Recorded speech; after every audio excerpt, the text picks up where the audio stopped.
जीतिया व्रत कथा भाग 4। हेलो दोस्तों, राधे राधे।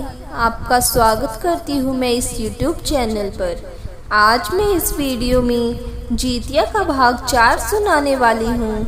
वीडियो को अंत तक देखिएगा, अंत में आपको भाग 5 भी मिल जाएगा।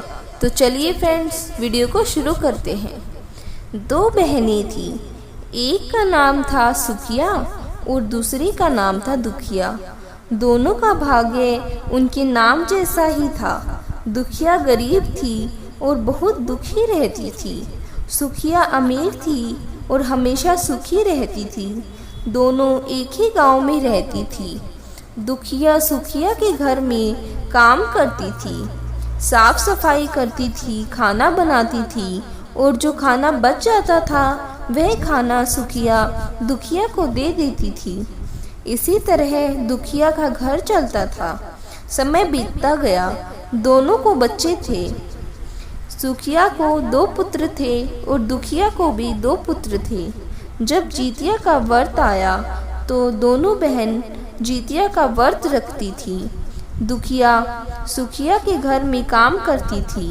व्रत के दिन दुखिया ने सुखिया के घर जो चावल फटका, उससे जो खुर्दी निकली वह अपने लिए रख ली और साफ चावल सुखिया को दे दी।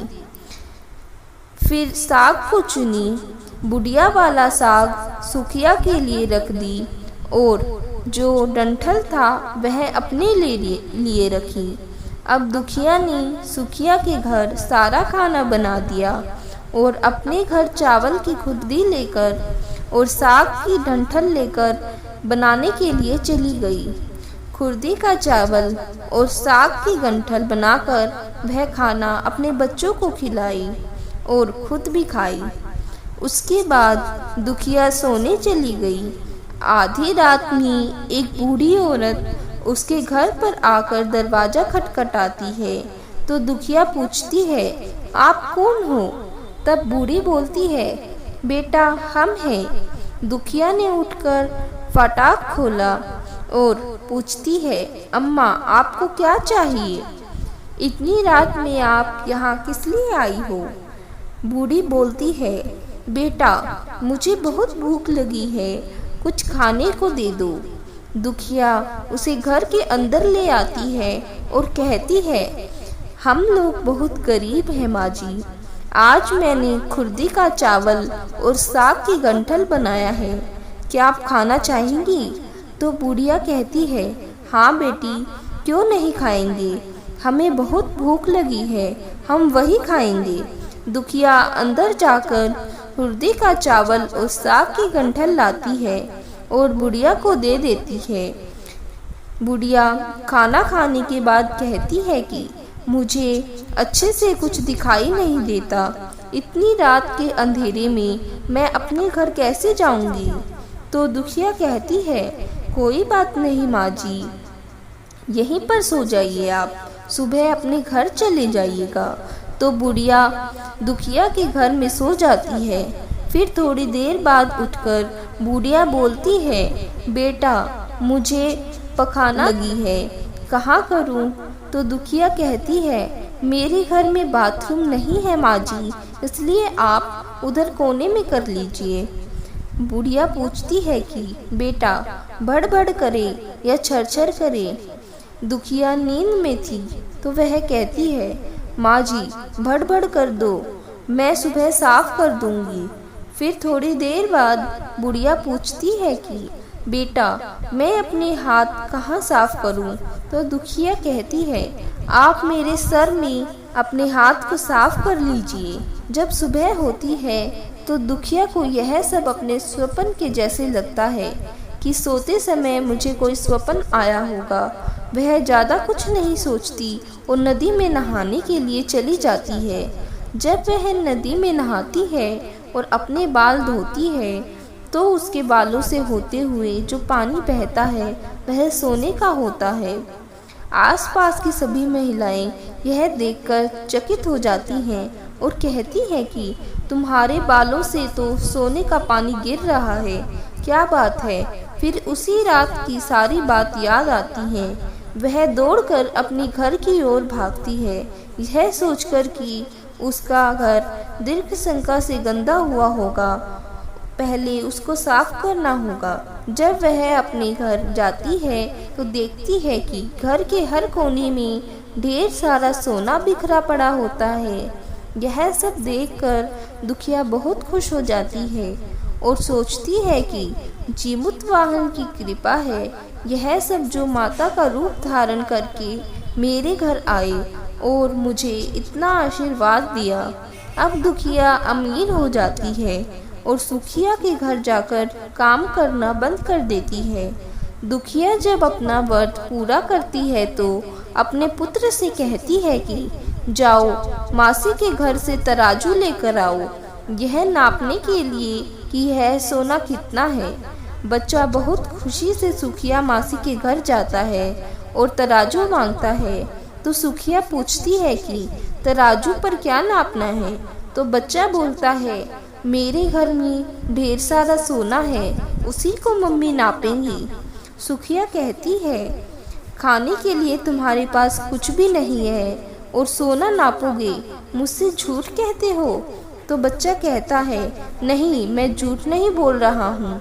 सुखिया सोचती है, जब तराजू मांगा है तो कुछ ना कुछ तो जरूर नापना होगा, इसलिए वह तराजू के पीछे गोंद लगा देती है कि जो भी नपेगा वह थोड़ा सा उसमें चिपक जाएगा।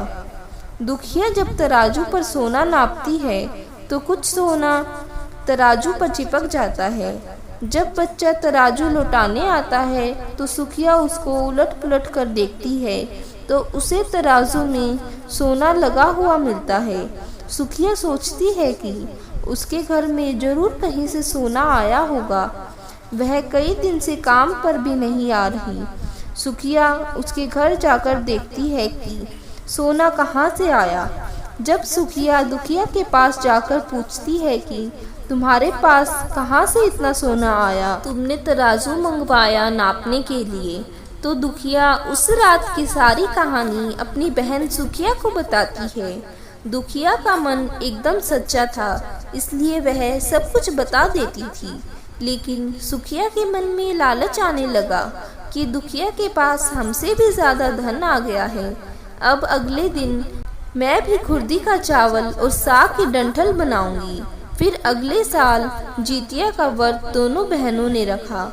सुखिया के पास हर तरह का सुख था और धन भी था, फिर भी वह जीतिया के दिन चावल फटक कर साफ कर चावल फेंकती थी और खुर्दी अपने पास रख लेती थी। साग को तोड़कर पत्तियां फेंक दी और डंठल अपने पास रख लेती थी और वही बनाती थी। खा पीकर पाठ पूजा करने सोने चली गई। फिर आधी रात में उसके घर में बूढ़ी आई और दरवाज़ा खटखटाने लगी। सुखिया उसका इंतज़ार कर रही थी। वह तुरंत दरवाज़ा खोलकर बूढ़ी को अपने घर के अंदर ले लेती है। बूढ़ी बोलती है, मुझे बहुत भूख लगी है, कुछ खाने को दे दो। तो सुखिया कहती है, मैंने खुर्दी का चावल और डंठल का साग बनाया है। बूढ़ी बोलती है, कोई बात नहीं, मैं खाऊंगी। तो सुखिया परोस देती है। वह खाना खाने के लिए और सोने चली जाती है। बूढ़ी बोलती है, घर नहीं जा सकती, मुझे कुछ दिखाई नहीं देता। तो सुखिया कहती है, कोई बात नहीं माँ जी, आप मेरे घर सो जाओ। थोड़ी देर बाद बुढ़िया फिर बोलती है कि मुझे पखाने लगी है, कहाँ करूँ।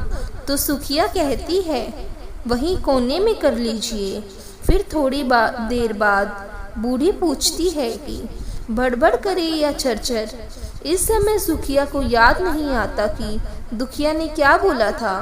तो सुखिया बोली, माँ चरचर कर दीजिए। फिर बूढ़ी पूछती है कि बेटा मैं अपने हाथ कहाँ साफ करूँ। सुखिया कहती है, मेरे सर में साफ कर लीजिए माँ जी।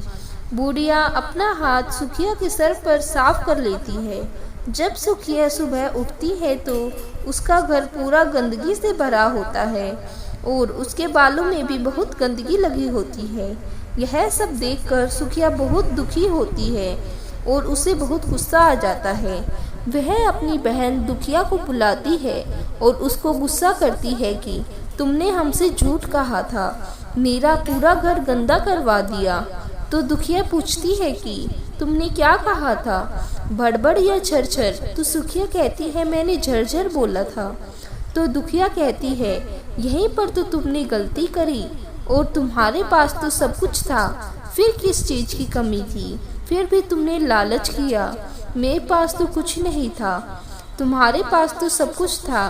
तुम्हारे घर जीतमन बाबा जिमुत वाहन वेश बदल कर आए, लेकिन फिर भी तुमने उन्हें अच्छा खाना नहीं परोसा।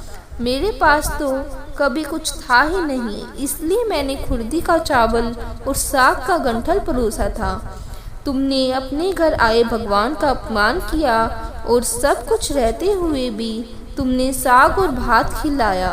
तुम्हारे पास सब कुछ होते हुए भी तुम्हें लालच नहीं करना चाहिए, इसीलिए तुम्हारे साथ बुरा हुआ। जीतिया व्रत कथा का भाग 4 यहीं संपन्न होता है। भाग 5 देखने के लिए वीडियो के अंत में क्लिक करें। Thank you friends.